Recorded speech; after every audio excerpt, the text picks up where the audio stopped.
Hello people, so even though we have pacing issues as usual with One Piece episode 888 or 888 from the beginning to the end, yes there was a flashback, but I think it was warranted and it's kind of like expected with these episodes considering where the Reverie lies.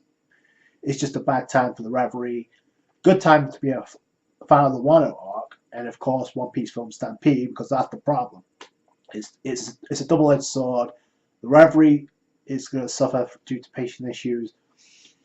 And obviously, we know in 4 more episodes, Wano will begin in episode 892. So we've already got the teaser trailer, so we know it's happening the 7th of July. Now, what's interesting about this, it looks like we're reaching the climax of the Reverie. I'm pretty sure it's going to be next week, the big reveal. I didn't check out the preview again because I know what's ahead. I read the manga. Same way I handled last week's episode. I did not watch the preview. I know what was coming. There's a lot to cover in this episode, believe me, despite the pacing issues. But that being said, I love how this episode starts with a brief description of more, more of the layout of Marajoa, or in this case, Pangaea Castle or Pangaea Castle, the the celestial gates for the celestial dragons, how it's been described as the gates for the Holy Land, so that's kind of cool. And this is something I have been looking forward to, despite the pacing issues. More layout, how it would look in the anime when it comes to Marajoa and the Holy Land. I guess guards working their way into the gate, I guess opening the gates. We couldn't find out Sabo's in that suit of armor. We knew that already. What was surprising though is how quickly he ditched the suit of armor as soon as he was in the castle. So that's kind of like reckless, considering the fact he got caught several times in this episode, but he did a pretty good job of covering his tracks and knocking the guards out. But I love how Sabo goes around with a transponder snail, pretty much a camera snail. Leave it to Sabo with the cool stuff, right? So he's going around taking pictures. I'm assuming that's being sent to either Karasu or pretty much who's back at the kingdom, whether it be Koala or Bella Betty or maybe even Dragon. We don't know where he's at right now.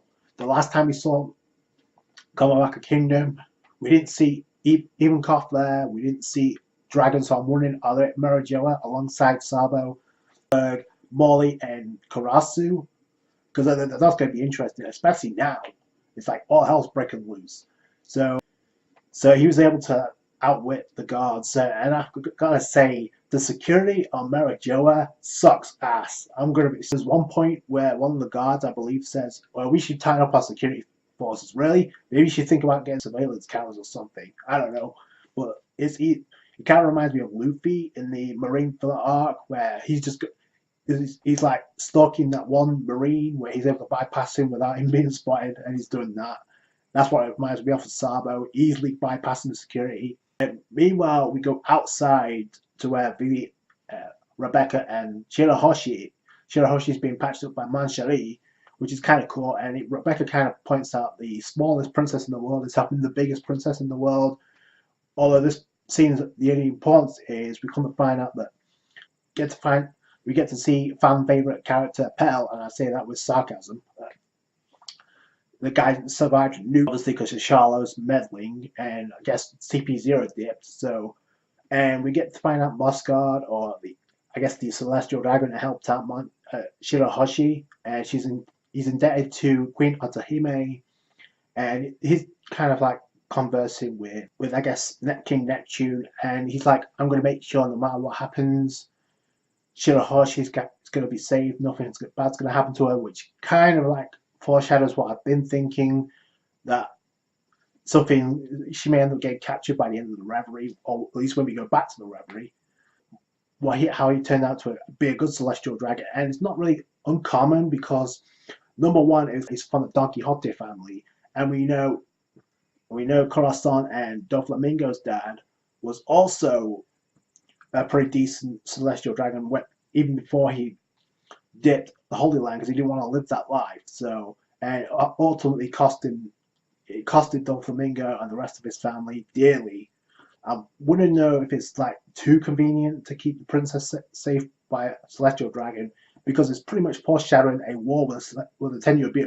Anyway, Pell brings up the fact that King Cobra and also King Riku are meeting up with Fujitora, which is interesting because King Riku makes sense. King Cobra he's never met, but they both have similar circumstances with this with the Shishibukai with Doflamingo and Crocodile. So I'm guessing Fujitora is laying out his plan to mention this at the revelry at the meeting. I wonder what that's going to entail. Is the Shishibukai system going to get abolished? And as soon as we see this, we see one of the crows eyeing up Vivi, but we come to find out it's obviously Karasu. So that's interesting. So I love that it builds up the tension with the Revolutionary Army. So then we go to the service, and we also come to find out that Charlotte's in critical condition since Moscow is the one that KO'd him again. And we also get to see Connie, a queen of a Sorbet kingdom, I believe, of the queen of Sorbet kingdom. Now that's interesting considering the fact later on in the episode we kind of know who she is, and we already knew, you kind of should have figured who it was the moment you saw her, considering her devil fruit. And yeah, it is Jewlery Bonney. So she dips past both, I guess, both Tenryubito, and before Charlotte arrives, we get to see Connie on Bonney. And meanwhile, you get to see the slaves that I guess the family of Charlotte and his father are riding on. Number one, Charlotte is riding on a random slave who's got a mask over, and meanwhile you've got Charlotte's father who's pretty much tamed Bartholomeu Kuma, a former warlord. So, and we get this is where we get the flashback of how dominant Bartholomeu Kuma used to be. I mean, my God, it's heartbreaking to see how the mighty have fallen. But that's good. That goes back to him helping out the Straw Hats and the way he did it. So that's the consequence now. You have the Tenryubito treating him like a slave, and because he's the king of a certain kingdom, they're using that as leverage. So I'm the king of Sorbet because when we saw Jewlery Bonney, she reverts back to a normal age, or at least we think it's a normal age. A great transformation sequence, by the way, with Jewlery Bonney back into a normal state. She does kind of point out, oh, I didn't expect to see him so soon. So it implies to me that Bonney and Kuma have a connection. So previously mentioned by Lindbergh, when Saba sees this, he's pissed. He's triggered, obviously, by what Kuma's state and the way he's been treated. But it's in Kingdom, so there's a lot we don't know about Bartholomeu Kuma. And I'm wondering if Vegapunk could actually patch up and fix Kuma at some point, because that was kind of teased that the Revolutionary Army are going to dip with Kuma, but we'll find out. But I just find that very interesting. Cool to see Jewlery Bonney at Merijoa. She found a way to infiltrate as well, but I'm wondering why. It's like she was pissed by this as well. She's tearing up, so there's obviously an emotional connection between the two. It's like she was being chased by the world government. She escaped Al-Qaeda somehow, and she's been fleeing ever since. We've yet to see her crew, assuming they're still alive. We don't know. But she's been traveling solo ever since the time skip, and now she's in Merijoa. So my question is why? It has to do with the Tenryubito, or at least, in my opinion, it has to do with the Gorosei. There's no reason for her to be there. And in my opinion, if she is alone, and we know the Revolutionary Army and how they like to operate, this could be the perfect opportunity for Bonney, not only for source of information to give out to the rest of the worst generation, but also maybe join up with the Revolutionary Army. I don't know. It's like we kind of figured that's what's going to happen with Aokiji, even though he's technically working for Blackbeard, but some think he's a double agent too. He's going to betray Blackbeard, so we don't really know. So maybe that's where Jewlery Bonney will lie. That'd be kind of a cool role, seeing as though we don't really know where Crew's at. Sabo's pissed. He's triggered. He flames up. The Marimaro no Mi. He's going to cause some serious damage, and then Karasu stops him. He's like, no, Molly, and it just drags him underground. It's like, you need to chill out, because if you get caught, we're all screwed.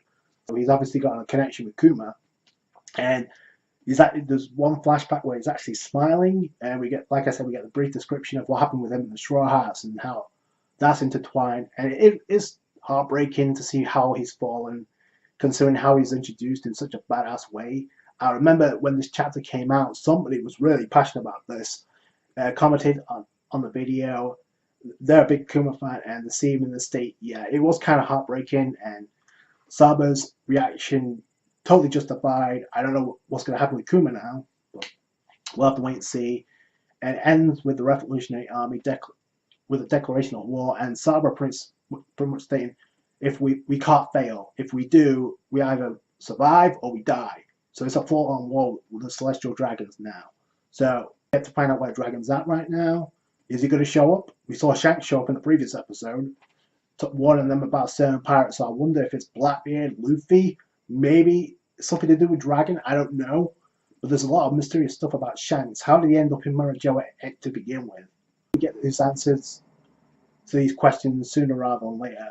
All in all, it was a decent episode despite the patient issues. Obviously, that's going to be a thing, but not long to wait till Wano. Next week, a lot of people know.